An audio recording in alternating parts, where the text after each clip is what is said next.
Well, Hispanics are the fastest growing minority group here in the U.S., but it's also true here in the Gem State. But also growing in that community is the risk of diabetes. CDC data shows Hispanics are more likely to develop type 2 diabetes than any other ethnicity.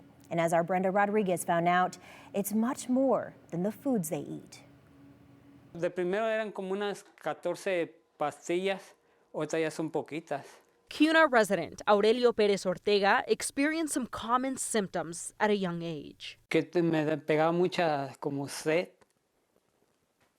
Y ya mi mamá le dice, ¿no estás bien, hijo? Chécate el azúcar o algo.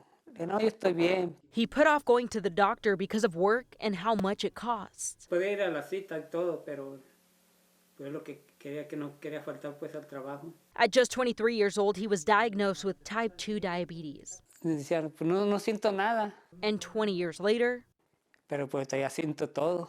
Ya me empezaron a fallar los riñones, me empezaron a hacer diálisis, me pegó un stroke.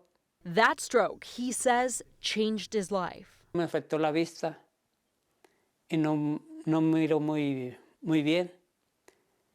Y luego, como me afectó medio cuerpo, no puedo caminar muy bien.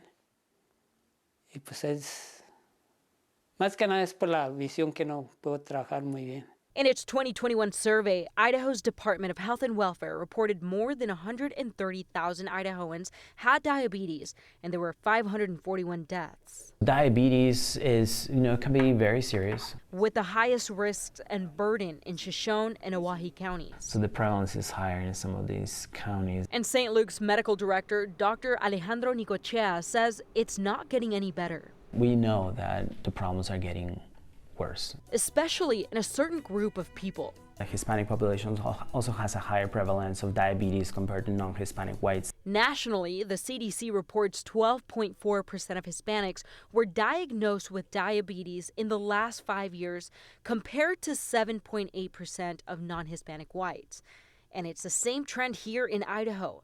Nicochea says 12% of Hispanics and Latinos living in Idaho versus 9% of non-Hispanics have diabetes. And we know that more and more people are a little bit reluctant to answer service on the phone, for example, or sometimes people don't have access to labs, so we may not know that people have diabetes. So the number could actually be higher. The disease is characterized by high blood sugar. So in type 1 diabetes, your pancreas is not producing insulin, whereas in type 2 diabetes, over time, your body loses the capacity to respond effectively to insulin that your body may be making, or maybe your pancreas doesn't produce as much insulin as it used to.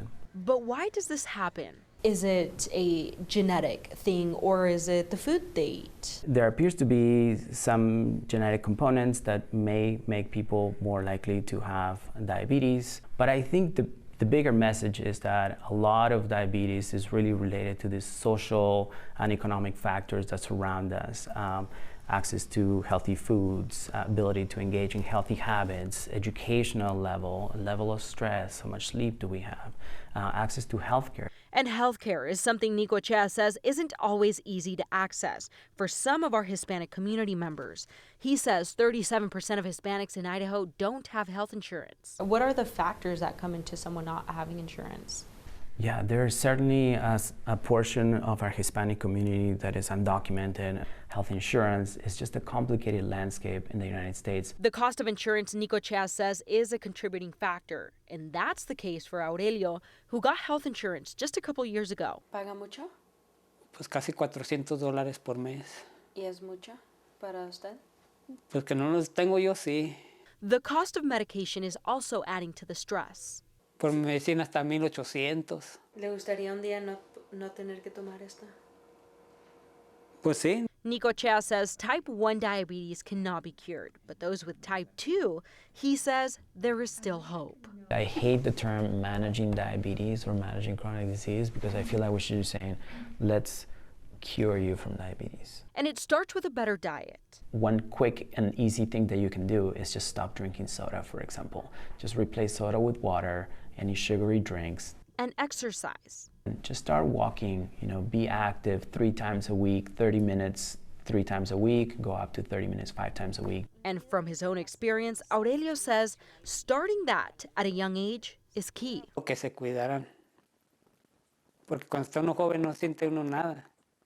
Pero ya después, ya más grande, ya es cuando cobra factura. Necochea says not having access to health in Spanish is also contributing to the growing numbers of diabetes cases. And this can be anything from health information or even providers.